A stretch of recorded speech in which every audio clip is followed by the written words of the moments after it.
Good. Leave his neck up there. Leave his neck up there and be very, very quiet when you balance his neck there. It's like you're balancing his neck in an upward way, so you don't want it to be changing position all the time. Slow down just a hair. Just go into neutral a little bit. There you go. Now send him forward in the same neck. So his neck's not changing. Send him forward. Now slow down a little bit. Now send him forward again.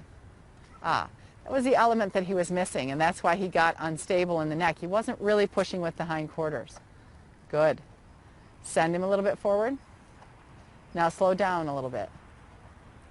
Just go into neutral. Yep. Now send him a little bit forward. Good with your seat. And now go into neutral. So that you really get the horse in front of your seat and leg, and then he accepts the bit much better. That's not a product of what you did with your hands. It's a product of what you did with your driving aids. And canter again. And stay really seated on him. Good. Go ahead and go large. Use the whole arena. Now think about what we just did in the trot. We sent him forward, we brought him back. We sent him forward, we brought him back, and it made him a better horse.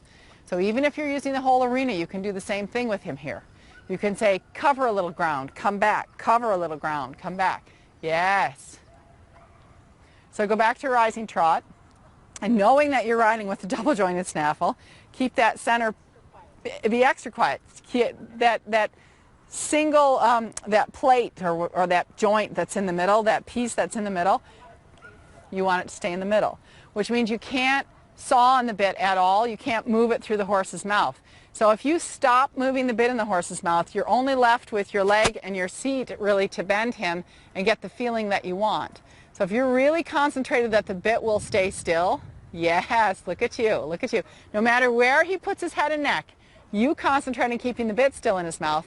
Then if you want his head and neck in a different position, that has to come from behind the saddle, not the front of the saddle. So you either add more impulsion, like we did earlier, or you back off a little bit, or you correct the bend by lifting your inner hand slightly and touching him on the rib cage with your right spur, so that you really get the bend through. Yes, now send him forward without moving the bit. Good. Now relax, let him come back. Now send him forward again. And again, he comes into more acceptance of the bit there, and you didn't do anything with the bit to create that. You created more submission by driving him from behind. Submission is not a term in any way related to dominance. Submission is an agreement to work together. So when you stop moving the bit around, you get a better agreement from him. He's like, okay, well, I'll be happy to go to that place if you don't move the metal around in my mouth, which makes sense. Don't think there's any living being on the planet who would be comfortable having a piece of metal moved around in its mouth. Very good. Very good.